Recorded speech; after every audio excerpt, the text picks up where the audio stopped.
Right, so this is going to be another movie review. This one's called Bitter Victory 1958.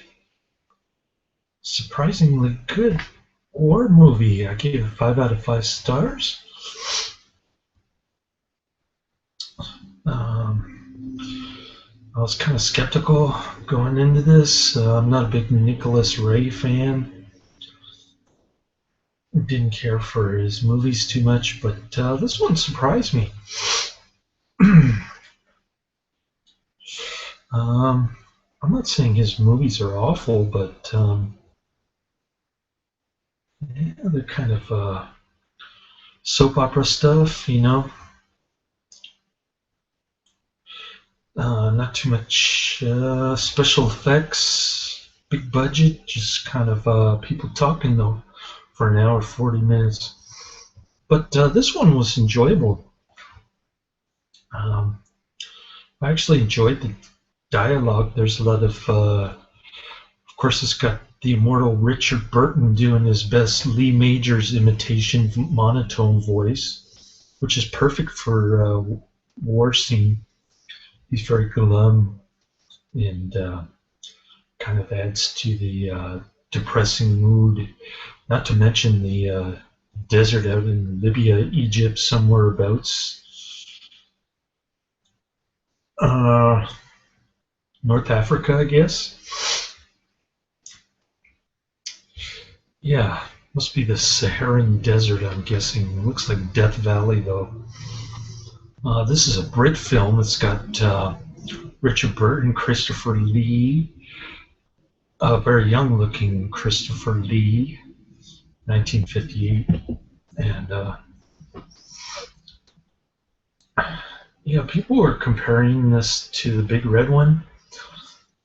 Um, I thought they were both good. I didn't think like there were the other reviews on Netflix that Samuel Fuller was a better director in terms of war movies, but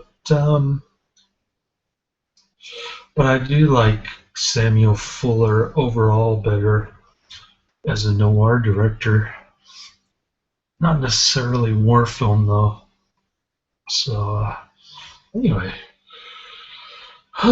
stories about Burton and some other major dude. I forget his name. He's a corrupt major. Oh, Kurd Jur- Jurgens? Kurd Jurgens. Looks like Swedish dude. I didn't know they had Swedish actors other than Max von Sydow and the usual misfits in Ingmar Bergman movies. But yeah, this is a big hulking dude. He's got problems with morality and killing and stuff. It's ironic because he has no problem killing his adversary Richard Burton, but did I spoil the ending? Uh, but he's queasy about killing a German guard. Um, so that was kind of interesting. The dynamic between him and Richard Burton. Not to mention that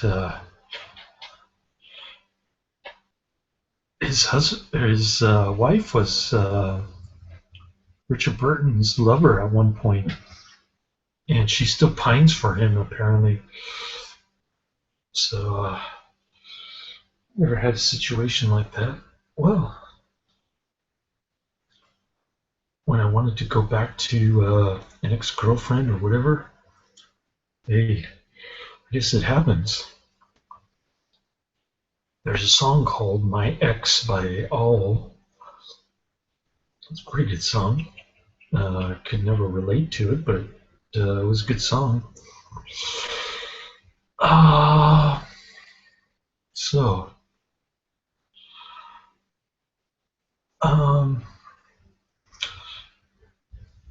so it's like a Mission Impossible to Benghazi in Libya, Hillary Clinton's favorite place, and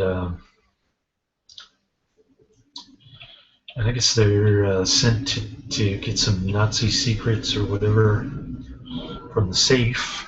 Um, they grab it under miserable conditions. Half of them die, I guess, including Richard Burton. And I guess it didn't really spoil the ending because what Richard Burton says at the end comes true. Actually, I'd spoil the ending if you saw the first hour or 30 minutes and Richard Burton dying, and then it actually his prophecy actually comes true. But you probably haven't seen this movie, or if you have, you've seen it all the way through. So anyway, I wasn't impressed with Nicholas Ray.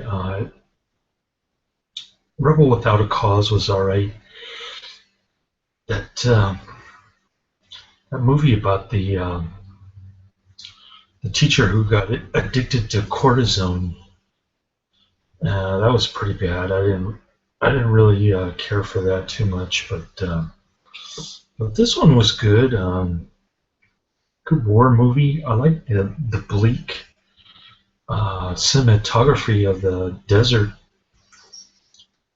Them having to walk their way back, and the men not liking the major at all throughout the whole movie. Um, Makes a lot of bad decisions, and somehow they manage to survive and complete the mission. But you kind of get a feel for the ending by the movie title Bitter Victory, because the movie kind of gives you the idea that winning isn't everything. There are more important things in life besides winning a war, like having friends and having a good marriage, for instance.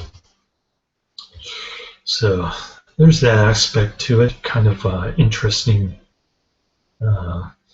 psychological terror going on there with the guy who's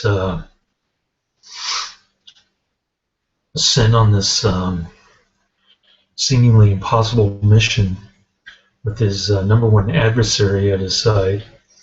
And then nobody likes him. He's not the kind of person that you want to invite to a cocktail party, let's say. And there's a cool bunch of scenes with scorpions in the desert. One of them bites Richard Burton.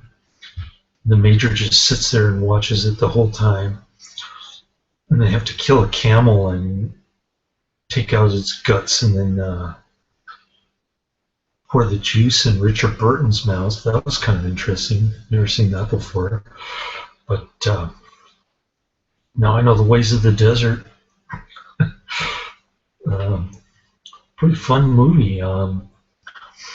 Like I said, and then they got these dummies that they play with in war combat. I guess they stab them. They're like stuffed pillows shaped in form of human bodies. That was kind of cool. It almost has a surreal kind of weird look to it. I mean, like watching some low-budget Doctor Who movie from the 70s, man. That's what it reminded me of. It's a lot of desert scenery. Cool stuff. I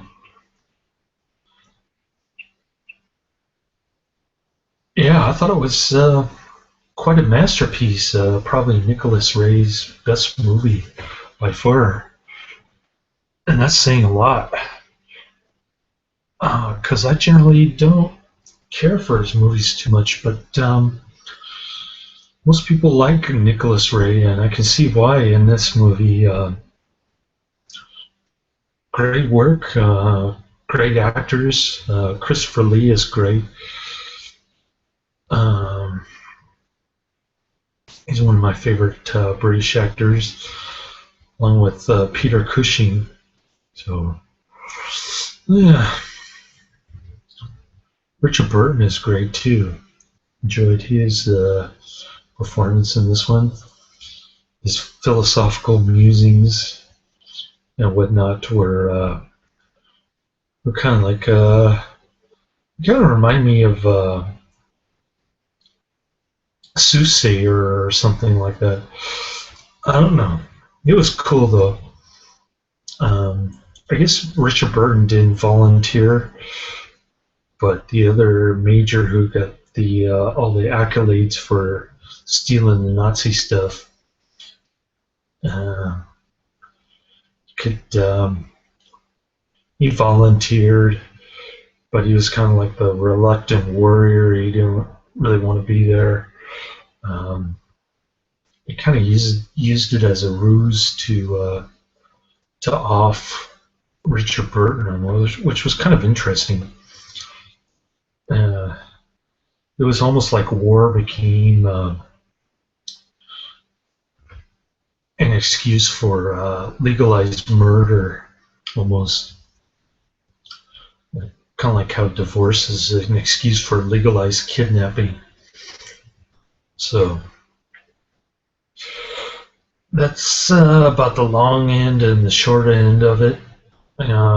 Great movie. Check it out. Highly recommend it. Laters.